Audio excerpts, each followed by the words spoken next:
Bonjour, assalamu alaikum, bienvenue pour cette nouvelle émission de Halal ou Haram. Alors, je suis accompagné avec Monsieur Omar Ahmed. Salam alaikum. Wa alaykoum salam wa rahmatullah. Alors, Monsieur Omar, vous allez bien? Ça va, alhamdulillah. Alors, on va aborder un thème qui ressemble à un thème qu'on a abordé il n'y a pas longtemps. Ce sera le thème de la mixité.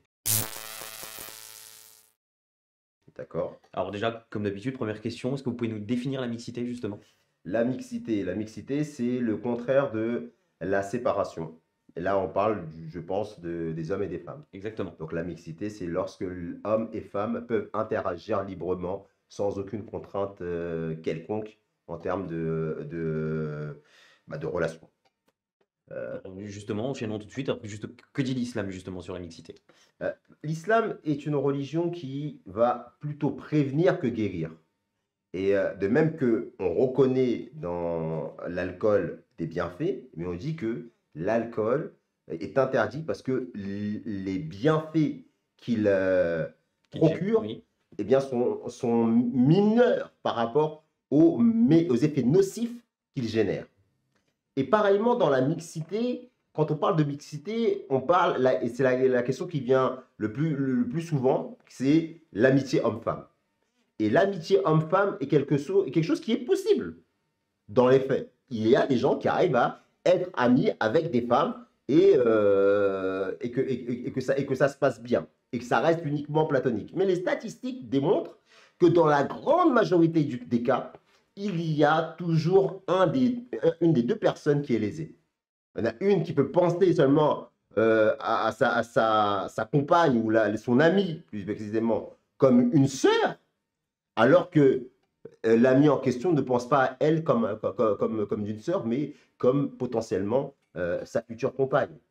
Et les drames qui peuvent, parce qu'après, on est des êtres humains, on a tous des émotions, on a tous des sentiments, et ça provoque des drames, ça, vous savez. Là, je ne parle même pas simplement au niveau de relations physiques non désirées.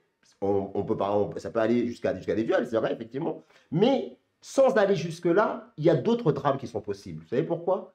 Parce qu'un véritable ami, c'est quelqu'un qui est votre confident au quotidien, qui vous connaît parfaitement, qui vous connaît des fois peut-être mieux que vous vous connaissez, et dont les conseils sont tellement précieux que ça devient une épaule quelque part lorsque vous traversez les pires des moments de votre vie. Mais si cet ami-là, qui vous connaît tellement, attend plus que de cette simple amitié de vous, le jour où elle se rend compte qu'elle n'obtiendra pas ce qu'elle recherche, in fine, et qu'elle finira par se séparer de vous, il y aura une terrible souffrance. Parce qu'il est plus difficile de se séparer d'une femme que d'un véritable ami. C'est une réalité. Un véritable ami, c'est quelque chose de tellement précieux et tellement difficile à trouver que l'amitié ne doit pas avoir d'arrière-pensée derrière, si on veut la garder pure et sincère. Et cette réalité dont des millions de personnes à travers la Terre pourraient se reconnaître dans ce que je dis, personne ne pourra me contredire là-dessus. Des personnes qui peuvent réussir à avoir vécu comme ça avec une femme en étant amis, mais les statistiques montrent que dans la grande majorité des cas, il y en a toujours un qui est lésé. Et pour éviter justement ce problème, pour cette souffrance potentielle, l'islam coupe court et dit évite, limite tes sources de joie, tu limiteras tes sources de peine. Voilà la sagesse islamique. Donc là, on a parlé de relations amicales. Tout à Et fait. parlons maintenant si on parle, par exemple, du travail ou de l'école, au niveau de la mixité. Là, on est dans du contraignant. Parce qu'on vit dans une réalité qui n'est pas l'idéal que l'islam prône. Mais l'islam est une religion qui, comme je le dis, enseigne de manière à prévenir les problèmes. Si cette mixité, elle est imposée, le rôle du musulman, c'est d'être exemplaire en toutes circonstances. Donc, il devra lui-même refléter dans l'esprit ce que l'enseignement veut lui donner, à savoir être un être digne, respectueux des uns et des autres, que ce soit hommes et femmes, et essayer d'expliquer de manière pédagogique qu'il y a certains codes culturels qu'il n'est pas prêt à faire. Non pas au nom d'une misogynie alléguée, mais parce que ça ne rentre pas dans les codes de sa propre culture. Et que là-dessus, c'est la société qui doit faire preuve de tolérance et ne pas juger une personne par rapport au code culturel qu'il a.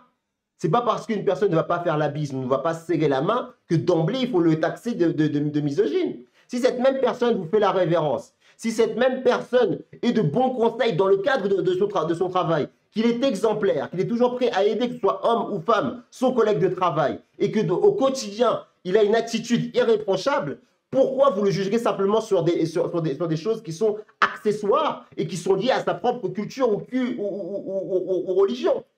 En ce sens que l'islam interdit le dénigrement de l'individu, interdit de mépriser l'autre, interdit de se sentir supérieur à qui que ce soit. Donc si toutes ces valeurs-là, on les prend en considération, on les met dans la balance entre ces codes culturels accessoires et l'intégrité, l'attitude de l'individu, on verra que ces codes culturels ne pèsent pas lourd et qu'on aura fait un procès injuste aux musulmans en le jugeant sur les seules apparences et sur les seules différences culturelles. C'est ça que les gens doivent comprendre, que l'islam a ses propres codes et ses propres cultures, mais qui ne sont en rien incompatibles avec la société dans laquelle il vit, qu'elle soit laïque, religieuse ou quoi que ce soit. Dès lors qu'on reconnaît que chacun a la liberté de penser et de croire comme il le veut, à partir du moment où cette liberté de penser ne devient pas quelque chose de nocif pour l'autre, eh bien, je pense que tout le monde aura à y gagner. Alors, en quelque sorte, on vient de comprendre que l'islam, du moins, prône ou du moins essaye du moins éduque les musulmans en espérant la séparation homme-femme.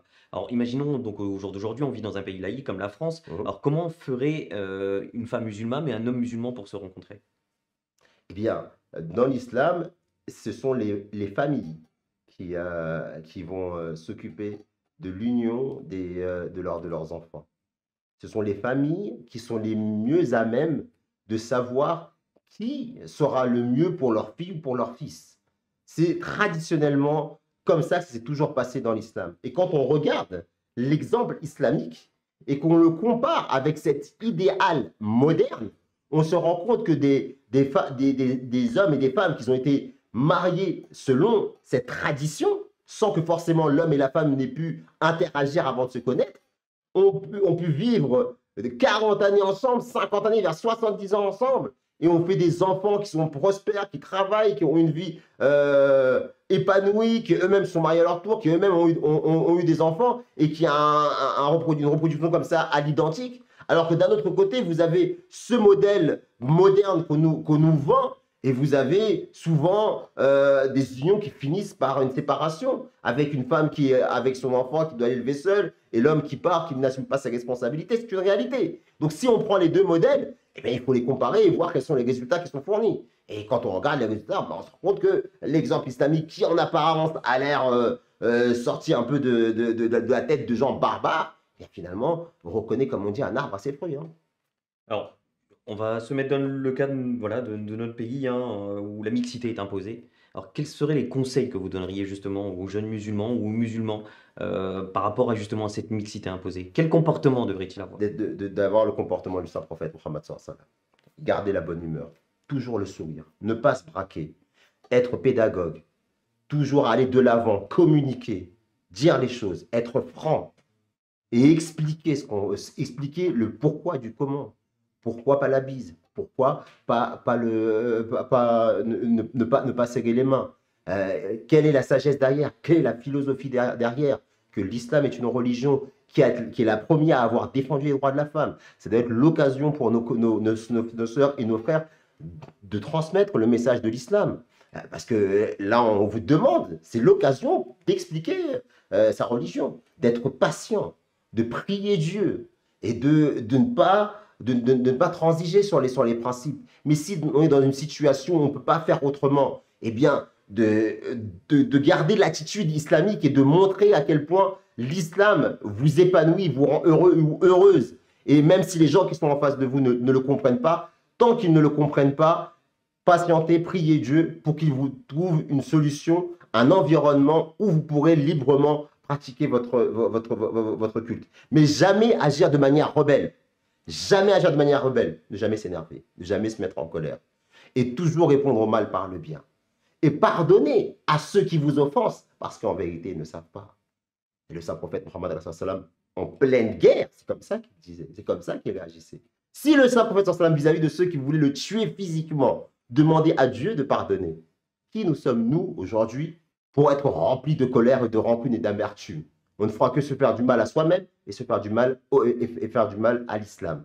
Alors je ne suis pas en train de comparer ceux qui nous dénigrent à des guerriers sanguinaires qui veulent nous tuer. Mais je donne le contexte dans lequel on est. On doit comprendre les enjeux qui nous animent. L'islam est cette religion qui est amenée à prévaloir, tôt ou tard. Et ce n'est pas avec l'énervement, ce n'est pas avec la frustration, ce n'est pas avec la rancœur qu'on va l'aider. Mais c'est bien avec un profil humble, rempli d'espoir, qu'on sera à même de pouvoir inverser la tendance et pouvoir faire changer le cœur de ceux qui ne nous comprennent pas. Il faut garder cela à l'esprit. Il faut que nos frères et nos sœurs soient toujours dans l'espoir, soient toujours dans le positif, soient toujours dans l'optimisme. Et que s'ils agissent de cette manière-là, et s'ils ne trahissent pas leurs principes, alors d'une manière ou d'une autre, tôt ou tard, de là où ils ne s'y attendront pas, Dieu interviendra et leur permettra, s'ils sont réellement sincères, de pouvoir pratiquer leur religion dans les meilleures conditions qu'ils soient ici ou dans d'autres pays, dans n'importe quel endroit, même musulmans ou non musulmans. Parce que Dieu, dans le Saint-Coran, dit aussi une chose, celui qui a le souci de son devoir vis-à-vis de son Créateur, eh bien Dieu lui accorde sa subsistance, les moyens de vivre sa vie, de là où il ne s'y attend pas. Ça, c'est une preuve de foi. Un musulman, c'est celui qui croit. Celui qui croit que Dieu est vivant, il est là, il regarde ce que gagnent nos cœurs, il regarde nos actes, et s'il voit qu'on est comment traité avec injustice, c'est lui-même qui donnera réparation, c'est lui-même qui ouvrira une voie pour qu'on puisse véritablement s'épanouir. Écoutez, merci beaucoup pour toutes ces explications et à très bientôt. Assalamu alaikum. Wa alaikum salam wa rahmatullahi wa barakatuh.